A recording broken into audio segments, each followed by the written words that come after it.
are back talking about, just about everything. Nancy Ankrum, editorial page editor of the Miami Herald, Justin Safey, web publisher and attorney, and Rosemary O'Hara, editorial page editor of the Sun Sentinel, a paper which did a phenomenal piece on the Cuba pipeline, a criminal pipeline that your reporters spent time, a year? A year, yes. Digging that up. Talk a little bit about what they found that I think is really surprising to people in this community. Well, I think that we have known for some time that there are some number of Cubans who are coming to our shores, and they're not coming for political reasons. They get here and they are engaging in criminal activity. They're staging car accidents. They're defrauding Medicare. They're setting up clinics. But what the Sun Sentinel did was put a number on it, brought it all together so the incidents. And what we learned was that since 2000, $2 billion has been, confiscated or abused or bilked from legitimate businesses here. And 41% of healthcare fraud.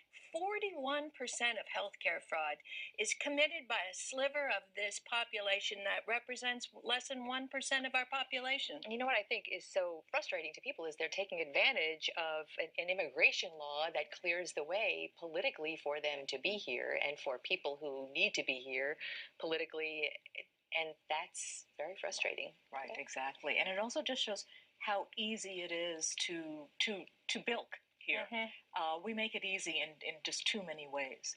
And South Florida, anyway, is, I think, number one in Medicare fraud. In everything. In everything. Every kind of fraud. Right.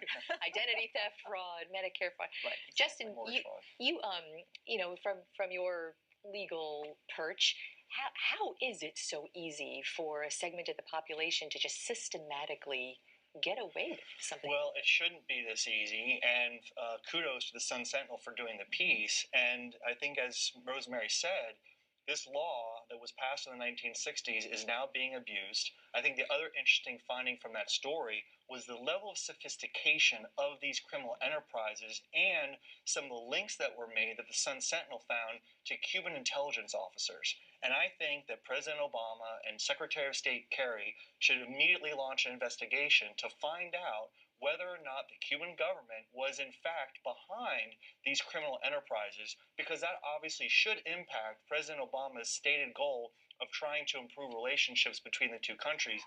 But if they find out that the Cuban government was actually behind this $2 billion worth of bilking, then that should really have an impact on U.S. policy towards that country. Yeah, that is an excellent point. Did any of your reporters see any sort of links, any conclusive ways to follow that? There were questions. There are questions of whether the Cuban government is involved in this.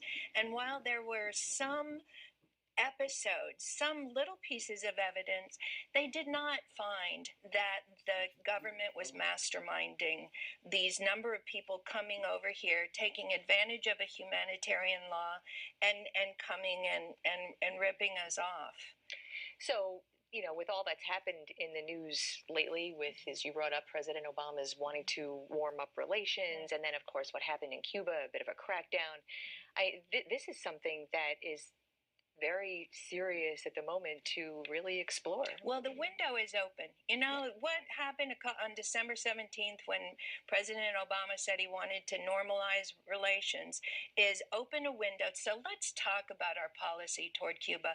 Let's have those hearings and, who's behind this. And not just on our goals and hopes for human rights in Cuba, but no, let's talk about the unintended consequences of a law that was set up to give safe harbor to political prisoners, but that we now know has some real bad effects. Well, and the big problem, too, is that the Cuban Readjustment Act was meant for the people who are being oppressed in Cuba to flee, and we give them residence in the U.S.